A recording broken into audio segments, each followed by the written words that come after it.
Jadi nggak boleh bayi, ya nggak boleh.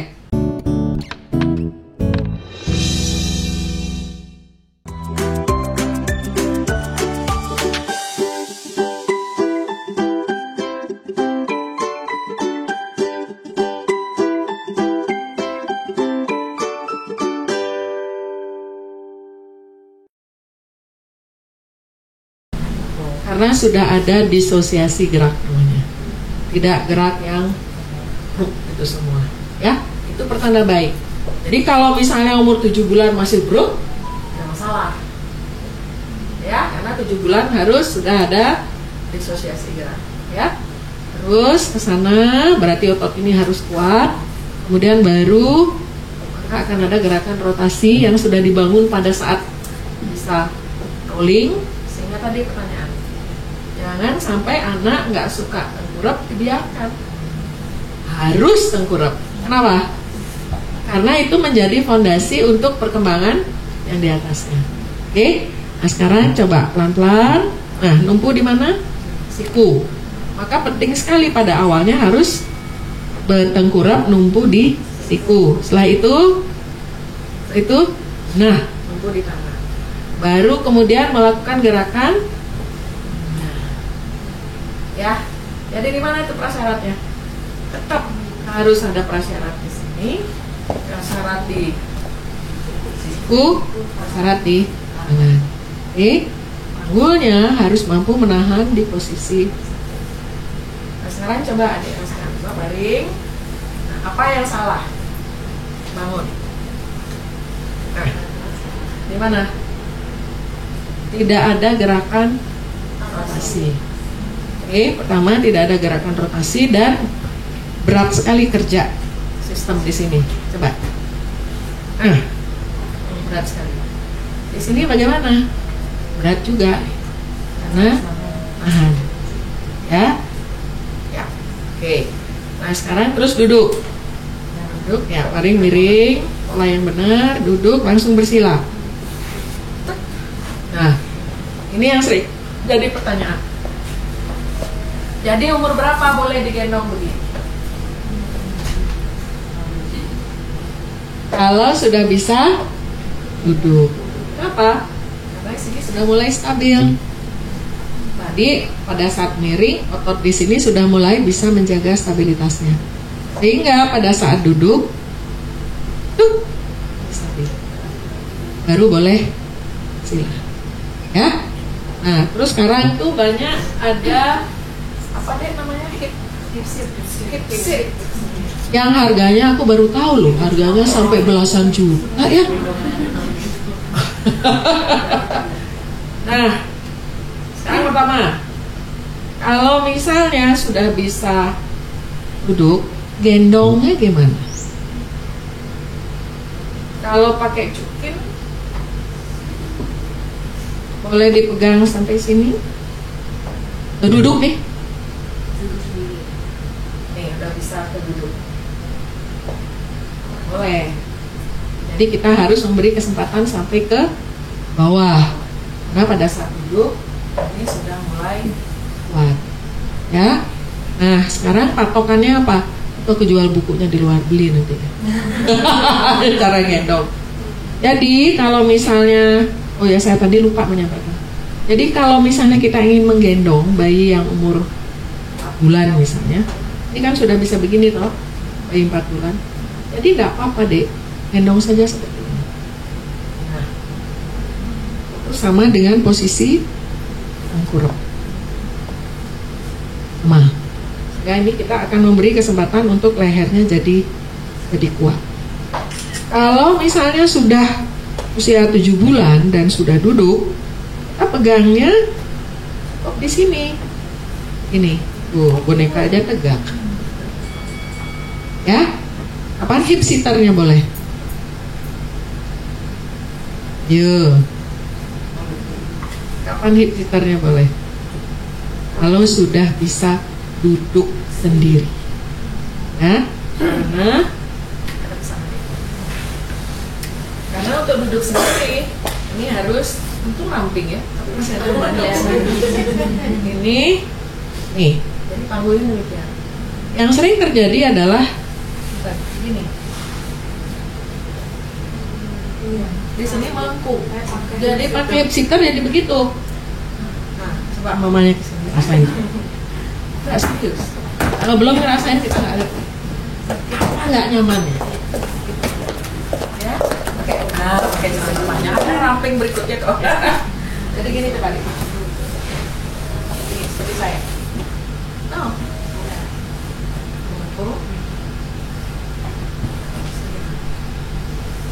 Kurang ke depan. Nah itu tegang. Melengkung. Di sini ya panggulnya. Panggulnya maju. Nah, rasanya deh. Nafasnya gimana? Sakit. Maka bahaya sekali tuh panggul.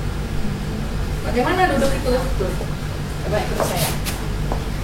Nah, angkatnya. Ya, artinya pada saat otot pantatnya sudah kuat. Ya, jadi duduk di hip seater. Udah mahal lagi. Iya. Nah, jadi panggul ini harus kuatin dulu.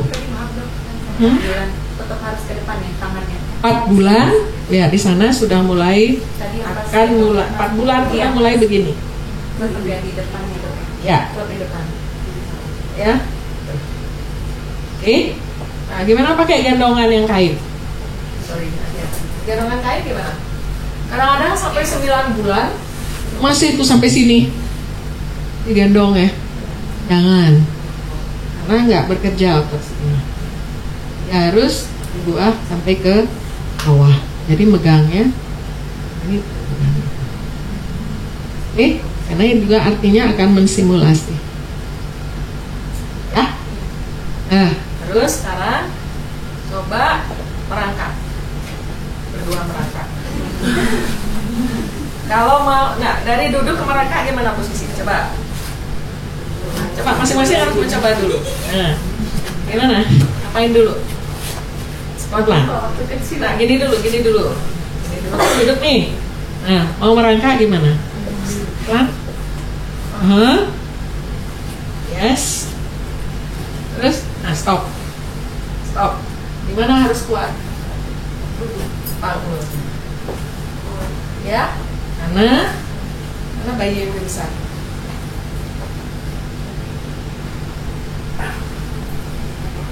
Jadi kalau dari duduk begini dan merangkak, maka yang kita lakukan,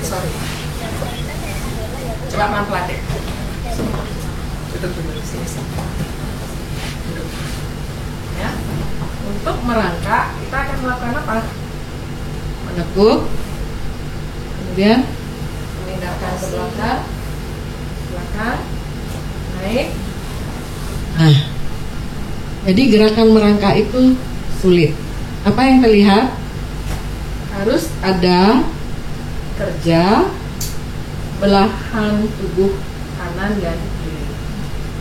Otak bagian kanan bertanggung jawab terhadap gerakan tubuh kiri. Otak bagian kiri sebaliknya. Antara belahan otak kanan dan kiri itu ada disebut dengan corpus callosum. Jadi jembatannya. Makanya seringkali jadi koordinasi bilateral ini diperlukan. Kalau seorang anak itu dominan tangan kanan, maka pusat bahasanya ada di sebelah otak kiri. Sehingga adalah pendapat bahwa kalau anak tidak bisa merangkak, melewati periode merangkak, nanti gangguan bicara bahasa. Dasarnya itu. Ya, pada usia kira-kira 8 bulan, pada saat bisa merangkak, itu membangun kerja menjembatan antara belahan otak kanan, namanya corpus callosum. Tapi bukan berarti kalau nggak bisa merangkak pasti nggak bisa bicara, bukan begitu, nggak bisa digeneralisir. Ya, jelas ya. Tapi pada aktivitas merangkak itu sebetulnya sedang melakukan koordinasi kerja antara belahan otak kanan dan belahan otak kiri. Itu maksudnya. Ya, oke. Terus maju, berarti harus lumpuh di bahu. Kemudian maju lagi, tek. Kemudian ada rasakan mau merangkak pelan-pelan. Stop. Jadi ada kerja dari belahan tubuh belakang. Maju lagi, stop. Ya, sebelah kiri. Tapi merangkak ini tidak akan bisa dilakukan kalau Anda belum bisa duduk. Kenapa? Coba baring dulu ke duduk. Baring. Ini ke sana. Ya, baring pelan-pelan. Yes. Mau duduk. Coba. Duduk. Ya, stop. Berarti otot ini harus kuat. Ya. Coba duduk, bangun. Step. Ini harus kuat. Karena ini akan menahan badan untuk tegak. Di sini harus kuat. Sekarang ke merangkak. Merangkak. Yes, merangkak. Step. Di mana yang kerja? Pada saat maju ke depan, stop. Ini yang kerja. Ya, maju lagi. Step. Yang kerja. Dan ini harus kerja baik. Tadi ototnya harus kuat. Paham ya? Jadi kalau belum bisa duduk, akan sulit untuk ya. Nah, sekarang bedakan antara duduk bersila, duduk dengan huruf W. Nah, bisa bagus ya. Berarti ada nggak pas nih, nggak benar. Hindari duduk dengan huruf W. Kenapa tuh? Apa yang terjadi? Pada saat menuju ke huruf W, perhatikan kaki saya. Kita akan melakukan gerakan. Maka anak pada saat jalan akan wake in. Sekedalam. Karena bukan kakinya yang masalah, panggul. Yang bergerak panggulnya. Lututku nggak ngapa-ngapain, kakiku nggak ngapain, tapi gerak. Mana yang bergerak? Panggul. Maka terjadi nanti jalannya wake in. Ya. Nah, terus kalau begini dulu, ini sama dengan menjinjit. Nih, kan jinjit nih. Jadi kalau dibiarkan begitu terus harusnya bisa jalan. Ya. Kalau demikian halnya, baby walker boleh nggak? Kenapa nggak boleh? Kalau tanya ini kalau bisa jawab kenapa nggak boleh? Karena yang dominan terjadi adalah maka nanti bergeraknya akan ngesot dengan kaki jinjit, dengan lutut nekuk. Itu bukan pola jalan yang betul. Ya, oke. Nah sekarang kalau ke berdiri, duduk, ini deh, bersila. Nah, sama nggak polanya kita lihat. Ke berdiri, nggak usah pakai mikir. Beda, polanya beda. Ulang lagi. Soalnya itu pakai mikir. Nggak pakai mikir, nggak dinilai. Masing-masing belum bukan berarti ada masalah. Santai aja. Ya, 1, 2, 3. Stop. Apa yang terjadi? Kaki harus numpu dulu. Kaki menumpu itu diperlukan untuk bisa berdiri. Jadi hindari anak-anak yang sudah bisa duduk begini terus duduknya sampai nonton TV. Sementara kaki tidak pernah mendapat tumpuan. Kalau sudah bisa duduk, duduklah di kursi yang pendek, yang tidak ada sandaran. Jadi duduklah di, aku minta kursi. Nah, ada cuma kursi. Duduk dengan nah, berikanlah anak untuk duduk dengan kaki tumpu. Ya, akan lebih seru lagi kalau didorong ke depan. Punten. Apa rasanya di sini? Makin tertekan di sini, mundur maju, bangun, lebih mudah.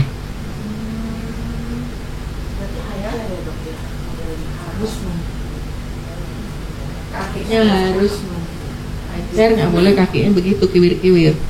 Harus apa namanya? Diklik, jejodok.